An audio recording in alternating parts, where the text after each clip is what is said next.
Bonjour. Alors, peux-tu me parler un peu de toi? D'où viens-tu? Ben moi, je suis d'origine de France, puis je suis venu au Québec pour étudier en photographie. J'ai fini mon diplôme récemment grâce à l'obtention de mon EUF, ce qui m'a permis actuellement de rester au Canada pendant 3 ans grâce à un permis de travail post-diplôme. Ben, parfait. Alors, comment s'est faite la connexion entre EDR et toi? C'est à travers ma maman qui a fait des recherches.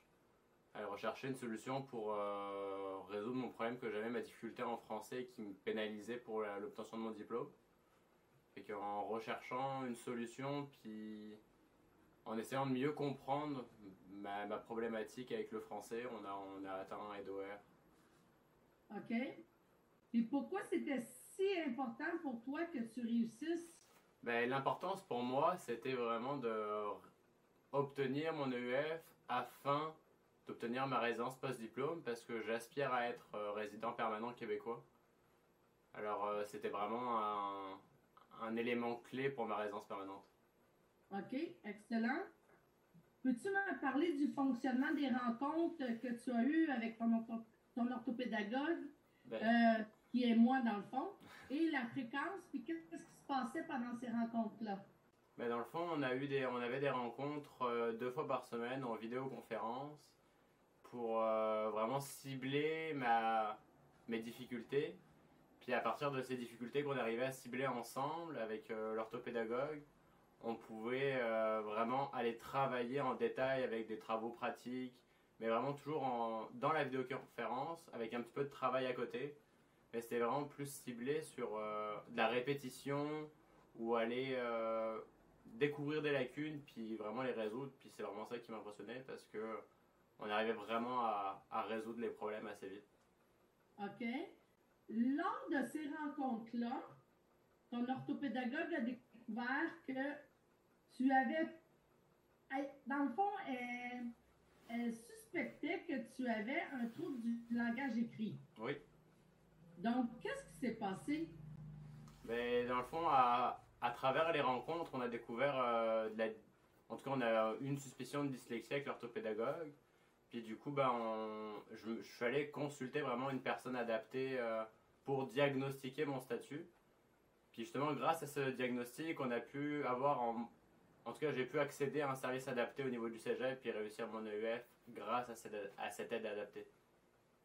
Alors, finalement, ça a été très positif. Donc, et puis, qu'est-ce qui s'est passé par la suite? Par la suite, j'ai eu accès à l'aide adaptée qui m'a donné en fait accès à des outils qui m'ont aidé pour la réalisation de mon EUF, qui compensaient ma difficulté.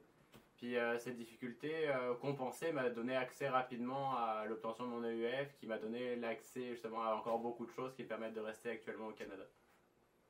Excellent. Puis, peux-tu nous parler de tes projets présentement? Parce que, étant donné que là, tu restes au Canada. Ben, actuellement, mes projets, ça va vraiment être de m'installer ici, donc trouver un emploi qui va me convenir, qui va vraiment, comment dire, on voit la dyslexie, hein. Ben, la dyslexie puis le TDAH, je pense que. La même chose. Mais je te dirais que vraiment, actuellement, là, ça me permet de m'établir, puis je me projette dans l'avenir de vraiment avoir un emploi qui me convient, puis qui convient aux études que j'ai pu acquérir. Fait que là, en ce moment, je suis en train de postuler pour un offre d'emploi qui me plaît, puis qui sera vraiment génial. J'ai assez hâte de voir l'opportunité que ça va m'offrir, tout ça. Est-ce que tu es content d'avoir reçu les services de ton orthopédagogue par le biais d'EDA? Ah bah oui, bah honnêtement, je pensais pas que on allait autant progresser parce que je vois vraiment une énorme progression en français. Il y a d'énormes lacunes que j'avais puis que j'ai... Tu sais, en quelques semaines, on traversait chaque lacune puis j'en avais énormément. Tu sais, c'était plein de petites lacunes éparpillées un peu partout puis qui me pénalisaient tout le temps.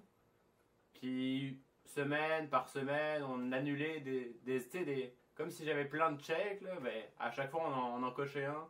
Puis chaque semaine on progressait puis on avançait vers quelque chose. En fait, ça a été une redécouverte au niveau de l'école parce que je suis quelqu'un de pas du tout scolaire. Mais en plus de ça, ça a été vraiment mon renouveau au niveau du français parce que j'ai jamais aimé ça. Puis j'ai appris à quand même apprécier le moment qu'on passait. Tu sais.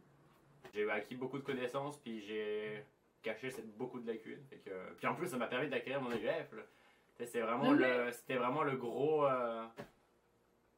gros challenge pour moi de l'année, là, parce qu'en août, j'avais un gros moment important pour moi qu'il fallait. Oui. J'avais une échéance en fait. L'échéance a fait que c'était vraiment quelque chose de très stressant, puis au final, tout s'est bien passé avec. C'est ça. C'était vraiment spectaculaire. Là. Si j'avais pas eu l'aide d'EdOR, tu vois, plutôt dans ce sens-là, si j'avais pas assisté au cours, si j'avais pas. Si je m'étais pas investi, si j'avais pas contacté, si on n'avait pas contacté, ben en fait, ce qui serait passé, c'est que j'aurais pas découvert ma dyslexie, c'est que j'aurais pas découvert, que j'aurais pas corrigé mes lacunes, j'aurais pas appris l'aide de mes outils, j'aurais pas découvert tout ça. Donc en fait, sans l'aide d'EdOR, j'aurais pas découvert toutes ces lacunes-là, puis je les aurais pas soignées. Puis du coup, j'aurais jamais eu mon EF techniquement. Tu serais retourné en France. Ouais. Tu vas pouvoir y retourner, mais comme. Mais plus comme voyageur, comme touriste. C'est ça. Je vais pouvoir retourner dans mon pays, mais comme touriste, puis ça m'arrange pas. Puis si tu y retournes pour vivre là, ben ça va être par choix et non pas par obligation. C'est exactement ça. C'est excellent. Ben, merci beaucoup, Oussama. Ça me fait plaisir.